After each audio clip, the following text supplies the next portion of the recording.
एक वक्त की बात है, पहाड़ों के पीछे एक खूबसूरत जंगल था।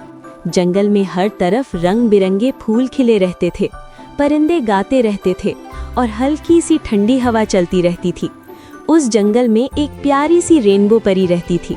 उसके पर रेनबो की तरह चमकते थे, लाल, नीला, पीला, हरा और बहुत से रंग।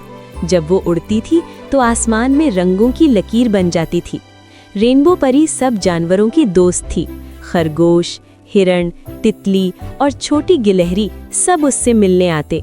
वो उनके साथ खेलती और अपने मैजिक से उनकी मदद करती। एक दिन अचानक जंगल में अंधेरा छा गया। सूरज बादलों के पीछे छुप गया और तेज हवा चलने लगी। फूल मुरझा गए, परिंदे चुप हो गए और छोटे जानवर डर कर अपने घरों में छुप गए। जंगल उदास हो गया। छोटी गिलहरी ने घबराकर कहा, अब क्या होगा? जंगल तो बिल्कुल सुनसान हो गया। तभी आसमान से हल्की सी रोशनी चमकी। रेनबो परी वहां आ गई।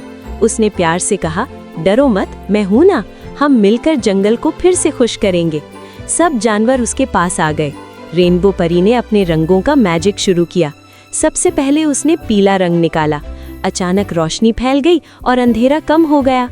फिर उसने हरा रंग यूज किया। जमीन से छोटे छोटे पौधे निकल आए और फूल दोबारा खिल गए। उसके बाद उसने नीला रंग यूज किया। हल्की सी मीठी बारिश हुई और हवा फ्रेश हो गई।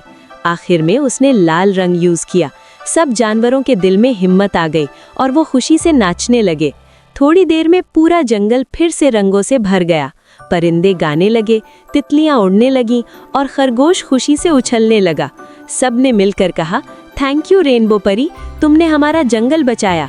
रेनबो परी मुस्कुराकर बोली, ये मैजिक सिर्फ मेरा नहीं, तुम सब का है।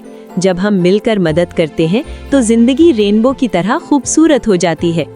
उस दिन के बाद जब भी बारिश होती, आसमान में रेनबो बनता। सब जानवर समझ जाते कि रेनबो परी उन्हें याद कर रही है। नतीजा, मिलजुल कर रहना और एक दूसरे की मदद करना सबसे बड़ा मैजिक है। अगर आपको कहानी पसंद आई हो तो ड्रीम की दुनिया को सब्सक्राइब करना मत भूलिए। अगली बार हम लाएंगे एक नई जादुई कहानी या नज्म। वीडियो को लाइक और शेयर जरूर कीजिए। मिलते हैं अगली कहानी में।